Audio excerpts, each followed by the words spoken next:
بسم اللہ الرحمن الرحیم صلی اللہ علیہ حبیبی محمد وآلہ وسلم۔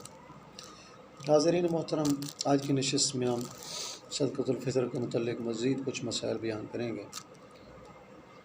تو پہلا مسئلہ یہ ہے کہ کسی کے پاس ضروری اسباب سے زائد مال ہے لیکن وہ قرض دار بھی ہے، اس نے کسی کا قرضہ دینا ہے۔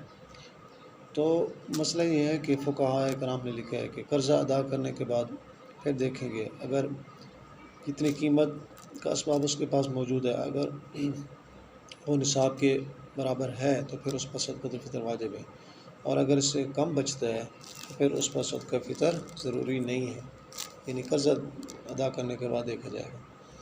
اگلا مسئلہ ہے کہ عید کے دن جس وقت فجر کا وقت آتا ہے اسی وقت یہ صدقہ فطر واجب ہوتا ہے۔ عید کے دن اگر کوئی فجر کا وقت آنے سے پہلے ہی فوت ہو گیا تو اس پر صدقہ فطر واجب نہیں ہے، اس کے مال میں سے نہ دیا جائے گا۔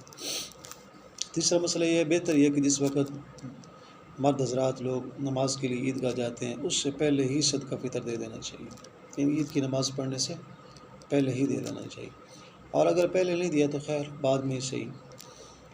اگلا مسئلہ ہے کہ کسی نے صدقہ فطر عید کے دن سے پہلے ہی رمضان میں دے دیا تب بھی ادا ہو گیا، رمضان مبارک کے مہینے میں کسی نے دیا تب بھی ادا ہو گیا، اب دوبارہ دینا اس پر واجب نہیں ہے۔ ایک مسئلہ یہ ہے کہ کسی نے عید کے دن صدقہ فطر نہیں دیا تو اب یہ معاف نہیں ہوگا، کسی اور دے دینا چاہیے۔ پھر یہ کہ صدقہ فطر یہ اپنی طرف سے واجب ہے، کسی اور کی طرف سے ادا کرنا واجب نہیں ہے، نہ بچوں کی طرف سے، نہ ماں باپ کی طرف سے، نہ شوہر کی طرف سے، نہ کسی اور کی طرف سے۔ بیوی کے ذمہ ہے کہ وہ صدقہ فطر ادا کرے۔ اگر چھوٹے بچے کے پاس اتنا مال ہے جتنے کے ہونے سے صدقہ فطر واجب ہوتا ہے، جیسے اس کا کوئی رشتہ دار فوت ہو گیا اور اس بچے کو حصہ ملا ہے، اور یا کسی اور طرح سے بچے کو مال مل گیا، تو اس بچے کے مال میں سے صدقہ فطر ادا کرے۔ لیکن اگر وہ بچہ عید کے دن صبح ہونے کے بعد پیدا ہوا ہے تو اس کی طرف صدقہ فطر واجب نہیں ہے، صبح ہونے سے جو پہلے ہو پھر اس کی طرف سے واجب ہے۔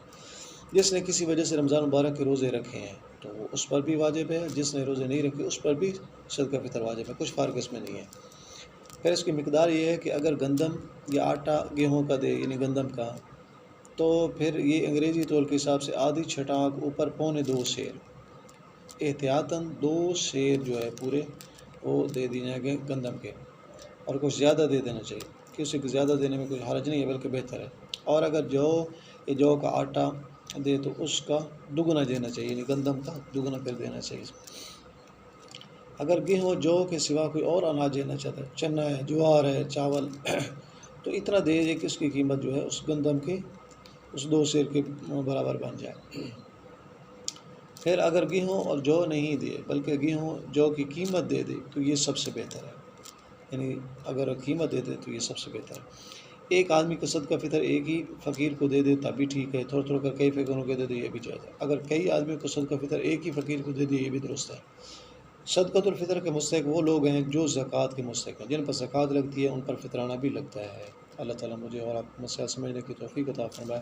آخر دعوانا الحمدللہ رب العالمین۔